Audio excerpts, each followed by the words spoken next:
All right, guys, welcome to the Investor's Guide of Memphis Real Estate. I'm your host, Dean Harris. As always, I'm with Douglas Skipworth. Douglas, how are you? Hey, man, I'm doing great. Great. We're bringing you this podcast to give you the boots on the ground experience to be a successful real estate investor here in Memphis. Please like and subscribe to the Investor's Guide of Real Estate page on YouTube. You can listen to us on Spotify, but like and click and all the other things they want you to do on those pages. Show sponsors are listed on your screen below. We would not be able to do this without their support. We really appreciate all of those partners of ours on this show. So be sure to check those out on the bottom. Zoom calls. I do a Zoom call every Thursday at 2 o'clock p.m. Central Time. Be sure to email me if you want to get on that Zoom call. I just basically answer questions for clients. Anything you guys have that you want to talk about, we can do that during that time. I am a buyer's agent and a seller listing agent. So if you have any kind of investment property you want to buy, you need to sell here in Memphis, reach out to me and I'll be happy to give you a free evaluation on there. Our newest segment, I did it last week and last podcast and I really loved it. It's Deal of the Week. So I'm going to give you another Deal of the Week this week. Burr strategy properties have been extremely relevant and popular right now in our market. I have got, no kidding, about 75 or 80 of them listed. Mm-hmm. Some are better than others, but I've got a lot of those opportunities right now. And I'm going to give you one for Deal of the Week. 3234 Haraway Drive. That's in 38118. Mm-hmm. It's a 3-bedroom, 1-bath. It's got 1,185 square feet. They're asking $95,000 for it. Taxes on that property are $973.14 annually. ARV is going to float around 150 to 165. So if I can get you some exact comps, I didn't pull comps and want to give that in case someone listens to this later and it's not the same valuation because of trends in that community. So whenever you hear this, if you want to reach out about 3234 Haraway, our Deal of the Week, Dean at CrestCore.com, and I can help you with that one. All right. Today's show, why cash, lines of credit, and hard money are so relevant and so important right now in our business. Yeah. The obvious answer is the interest rate is sky high. Yes. But even when the interest rate was low or lower, all of these three things were relevant tools. Yeah. They're just now more important and more necessary to get deals done. You can get into a deal with cash or a line of credit, a lower interest rate than normal for the line of credit typically. Hard money is a higher interest rate, but it's that tool that you can use. I've used it 20-something times. So all three of these are methods that you can buy houses now. You can buy 3234 Haraway this way. This is a Burr property. Yep. This is, the most popular, I guess, and the best way to buy right now. So let's dive into that just for a second. With the rate as high as it is, it's tough to pencil out a rental property on a long-term deal. I can't tell you how many houses that I used to send out, and some of you are listening to this, the houses that I used to send out, we'd send out 20 a day. Right? And they were all fairly good options, right? Like you could buy them all. Now I think, we're sending out about 4 to 5. 2 or 3 of those are good options. The other 2 are just houses in certain areas that if, maybe you like that area or you want that area, that's kind of the deal. So the rate is really punctured that process as far as me sending them out. And it has shifted over to listings. I've got more listings right now than I've had in 4 years. So I was saying all that to say the cash part is super important and those ways of buying are super important. Right now. And I was going to say, if you want to sum it up, even though line of credit and hard money are borrowing, it's cash is king. Right? Cash is king. And whether you're a cash buyer, whether you're a line of credit buyer, whether you're a hard money buyer, that's a cash offer you're looking to make. That's going to be competitive, and we'll get more into that. But I think what you're so that to me is why this is so relevant and why it stays relevant, because cash is king. I remember hearing that when I was a little kid. Cash is king. It always has been. It always has been, And so, and cash flow is king, but cash is king. So I think part of what we're talking about here in this first point is that you date the rate, and you marry the property. Yeah. So even though rates are a little high right now, if you get in with one of these options, then you just date the rate. That's right. And you move on to something else. Right. Most sellers of these investment properties are looking, even in a good market, are looking for cash or line of credit or some kind of hard money. Even in a good market, right? Yes. They don't want to wait on a loan. There's so much that can go wrong. They take the property off the market. Now, your residential buyers and sellers, I should say, are totally accustomed to a loan. Yes. They're fine with waiting 30 and 40 days to close because in that circumstance, most of those buyers stay approved and follow through, right? And not to mention, the seller is usually on another transaction, a buyer getting a loan themselves. And they have to wait the 30 and 40 days. So everyone's kind of doing the same dance. So, it's all the same. But with an investment deal, there's a lot of different things going on. Yes. Maybe they're in trouble financially and they need to sell right away. So cash is only the option. Quick. The house is typically not going to be in owner occupant condition. That's right. So an FHA loan is not going to work on an investment deal typically ever. I mean, maybe a brand new turnkey one, but typically ever an FHA loan is not going to work. So when you go to conventional, you still have an appraisal and a license. You have to get an inspection. Yeah. You can't just send your GC out there. So when a seller's looking at a loan, he knows that his house is not in excellent condition, and you're going to send an appraiser and a licensed inspector out there, and they're going to pick that thing apart. They're going to wear that thing out, right? Yes. And then they're going to hand you a inspection report, a repair report that's half a mile long, and you're going to forget it. As a seller of an investment deal, cash, line of credit, hard money, they can avoid the traditional appraisal is going to appeal to them way more. As a seller, that's going to appeal to the seller. So as a buyer, cash is the way to go because it eliminates a lot of the contingencies. It eliminates the wait time, the uncertainty from a seller's perspective. Yeah. The seller knows, hey, they've got cash. They're going to be able to close. That's right. All right. So another way, passing it down to cash again, if you're buying with cash and you don't have unlimited amounts of cash, you can always leverage it out later. Yes. So that's right. So the way I look at this, that's a great point. Right. Absolutely. So let's say you have $500,000, a lot of money, but most of my investors are swimming in that pool. So let's say you've got $500,000 in cash and you don't want to have it sit here for forever. Well, let's go buy a few rental homes with that money, start collecting some interest, some payments, some rental, get a return started. And then when you see that rate tick back down in the next probably 18 months to 2 years, let's refinance that and get 80% of your money back out of there. Start it over again. Do it again. Not to mention that the 80% might have, with some appreciation, you might be able to get all your money back out. Man, I didn't think about that. Yeah. So you've financed 100%. You're back to normal. You're back Let's to where restart you started. that. Let's say you've got I love that. Let's say you start with $500,000 in cash. Let's go buy 3 homes for $150,000. Okay. Let's leave a few thousand in the bank account for a rainy day. Maybe we got a little painting to do. Let's get some houses in good shape. Let's say they're renting for $1,400 to $1,500. Okay. All right. Now you're collecting that $4,300 to $4,500 a month in rent. Okay. We'll do that for a year or two. And looks like you're going to net 30 grand, maybe 28 grand on there. I don't know what the math is on there, but that's 7 or 8%, I think. So it's not a bad return for some cash that you have sitting around that can't get that in the bank. Well, now we're here in 2024 and 25. I love this. I love this. 2024 and 25 maybe, and you're looking to refinance and capture that cash again. The rate's going to be lower. We told you last podcast that as soon as the rate ticks down, the prices and the values are going to go up again. So to your point, you might even be able to get 100% of your money back if the houses have valued up to 20% more, which in a 2-year time frame, that seems like a lot. Maybe that won't be all there, but you might not have to leave all of it there. That's right. So you could be able to get some of that out, and you have the bank will be happy. You'll be happy. It's a good point that you can leverage back out the cash or the hard money or the line of credit. That's right. Easy. So we're giving you some ideas on ways to buy right now. Like, there's not 100 of them. There's only a few ways to buy, right? Especially right now. So, you might be listening and you say, well, how do I do that? How do I get a line of credit? How do I obtain a hard money loan? Yeah. I'm going to discuss line of credit and then I'm going to let you discuss the hard money. Okay. Yeah. Because you're in that arena more. So sure. The line of credit, a lot of people say, where do you get that? How do you use that? Because that is how I have scaled. Yes. Personally. Same.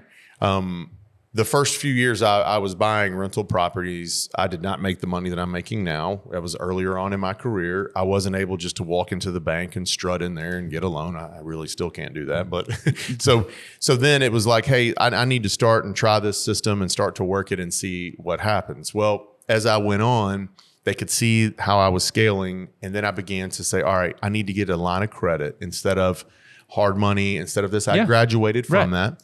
So I was into the teens and 20s for my rental account. And I said, all right, I need to start to be able to scale. I don't have $50 million to back me up to go buy these, right? So I started to I said, I got to get a line of credit. So how do you obtain a line of credit might be the biggest question. There's a couple different ways. Your home, your personal home, you might have a ton of equity in your personal home.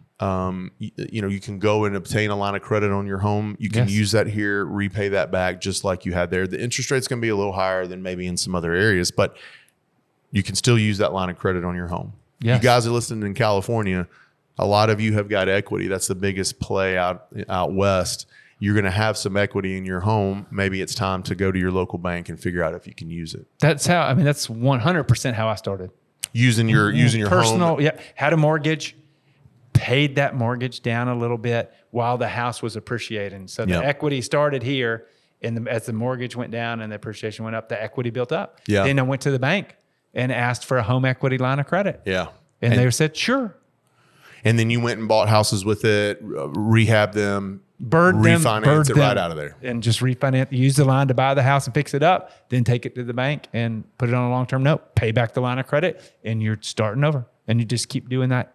Repeat. Yes. All right. So the second way you can get a line of credit is the way that I did it. I had a few houses. I think I had 12 or 13 at the time, 14 maybe, I don't know. And I went into the bank and I said, hey, here's my strategy. And I won't have to do this now, but I went through the whole burr. I went through the entire process of what I'm going to do and how I'm going to do it.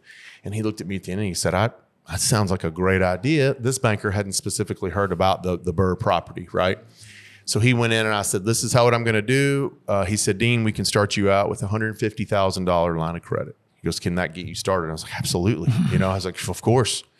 And he goes, once you show what you're doing and prove what you're doing, we'll take that line of credit and we'll increase it and just see how you go. I've worked that up to triple that, quadruple that, but I've turned that money over for them 30 something times. Right. So they have seen me perform that burr and they've increased that line of credit every time. No real credit checks. They've already have all my information. So it's not like they had to go through this evaluation process again. They had seen my strategy. And as long as I stay with that, they continue to grow with me. And you can do this. You don't call me and say, hey, Dean, what bank is that? I want to use that bank. It's a local bank. I have my checking account there. We bank there. Yeah. So they're not really a broadcast for banking, investment banking business. You can use your local bank at home. Absolutely. Go to your local bank at home that they see your transactions. You have a history with them. Ask them for a line of credit. You're going to buy real estate with it. Come here and buy it. Then we'll get a local bank to refinance it then. 10 times easier than me going to a bank saying, hey, will you loan money to somebody in California? Yeah. Or versus, hey, I have someone that has an investment home. They own it outright. They'd like to refinance it. Would you be interested in doing that? Absolutely. Absolutely. So those to me are the two ways or the way that you can get the line of credit to use it. You can also, if you have a friend or family member that is sitting on some cash that wants to earn some interest in it, you can share this with them and they can also front that money for you. I know people that are doing that right now. So sweet. I'm gonna talk a couple more. Come on. What else you got? So one of the first investment deals I did, it was a heck of a deal. But it was a burr. It needed a lot of work. But because there was so much equity in there, so the scenario we just replayed, put up a little cash, and then put up a little more cash to fix it up. So I bought it with cash and fixed it with cash. But the appraised value was such that the loan to value that was going to be less than 50%. Okay, and so in that scenario, rather than go get a loan and get the cash, you could get an 80% loan and take cash out, but you're like, no. Why don't I get a loan? Why don't I just get a line of credit on the whole property? And the initial is a draw on the property so I can pay that off quicker. Okay. And so then I had a house that served as a line of credit. Man. So it's a little bit, maybe that's it's 201 instead of 101. That is 201, but that's awesome. But then they had a house, and then you pay that you pay that line down, so you have a line. Also, as you bank and make relationships, and I think what your point was gold, and that is as you build relationships with bankers, yes, and you you in that relationship means a business relationship. You bank with them. They get to know you. I have had unsecured lines of credit. I have one now. Yeah. Where then you can go in and start that work. And that's maybe a little bit more like what you were talking about, where you can go in and they'll cap you at a certain level and you work that way. You definitely need to be further down the road. Yes. And prove to the bank that you can turn that money over and you know what you're doing. That's great. Every single time that I did 4 or 5 of them, I'd go to them and say, hey, can you add a little more to that? Yes. I'd like to do 2 at a time, or I like to do whatever. And then the last one I've seen and have done is, let's say you're paying these things, your properties down, and you end up with, call it 65% loan to value on several properties. Yeah. So what I have done is, instead of leaving those at 65%, I've transferred some of the debt to some of the houses and got it back to whatever the ratio is, and then got these free and clear. So you could borrow them. So then go get a line of credit on these free and clear houses. So see, that's another 2.0, but that's still, if you're listening and you've got investment properties, that's another way that you can do it right there, especially if you have some with a bunch of equity. Yeah. Pay off some so that, leverage some and pay off the other, so you can have a line of credit on these. So you don't have just a lot of equity that you can't touch. Those are things you can work out with a banker you have a relationship with. That's right. You can't typically walk in and ask to do that. No. If they know you, they see your work, they see your business, and you ask to do something like that, you have a way better chance. If you listen to these podcasts consistently, you've heard me talk about relationships with your banker. That's right. Like we just proved another point of why it's important. When it's slow, when it's busy, anytime, stay in touch with that banker. I had lunch with both of mine 2 weeks ago. Love it. So I believe that is extremely important. All right, let's talk about hard money. Yeah. This is kind of the last the last thing to talk about. That's another way to get a loan. Yes. Talk about how you get a hard money, what you need to do in the process, and we're specifically talking about Cortland Financial. It's one of our sister companies. Yeah, show sponsor. Show sponsor. Yeah. So let's see what's the process. They're pretty typical of other hard money. So this transcends everything, and it's how the hard money works, where you just go in and the lender is going against the property. Yeah. Like they're taking the property, the collateralist property. They're not looking at your tax returns. They're not looking at your personal financial statements. No. They're not running a credit report. No. This is there are no appraisals necessarily involved. Yep. It's a really quick, this is all hard money lenders do is loan on rental property. Yeah. And explain what you mean by property. Loan on it. What do you mean by they loan on the property versus they don't loan on the person? The person. So I mean that in 2 ways. One is that's all they do. They're not like banks that they do a little loan here and they do some commercial loans and they'll loan against a lawnmower and they'll loan against a car, and like this is what they do. Hard money lenders is they focus on rental property, investment property, not even owner occupant property, like rental property. So they get that. But then again, they are loaning on the property. They're looking at the value of the property and they're making a loan on that value. So a loan to value of 50, 60, 70, 80%. They're not looking at your personal income and saying, how much do you make? We're only going to cap you at this, or what's your credit score? We're not going to let you do that. They're loaning on the property, not on the borrower or the credit worthiness of the borrower. It's all about the collateral. It's all about the house. Correct me if I'm wrong. If they bring you guys a killer deal, they're getting approved. Yes. You could potentially, again, another great part about hard money, as you know, is potentially 100% financing, no money down.